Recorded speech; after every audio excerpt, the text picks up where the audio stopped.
This is what you should see when you get a shovelful. The first thing Colton and I went out there, we dug into the soil. This is what I want to see. I want to see a cool drillosphere, a worm sphere.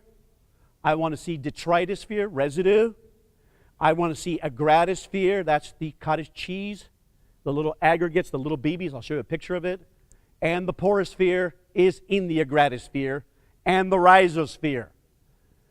This creates biogeochemical nutrient cycling. Nutrient cycling is predominantly biological, then it's geological, then it's chemical.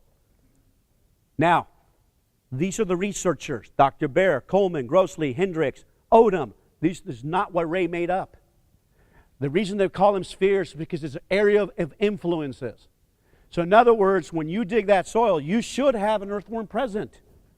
You should have anywhere from 10 to 20 earthworms per square foot when you dig. Dig a square and see if you have 20 earthworms. Don't dig now because there's nothing. It's too dry, right? Okay, and when I dig in most soils, I want a living cover. I want the cover dead or alive. The detritus. The detritosphere is 20% of the soil's energy. Do you know what some of our farmers do with that detritosphere? They burn it or they plow it under, correct? That's food that feeds the biology, that creates aggregation. Then the porosphere is located in the agratosphere. The agratosphere is like the subdivision of pores, where all the glues are fused together and where the habitat of the organisms are. Then the rhizosphere, everybody knows what a root is. Okay? These are all connected together.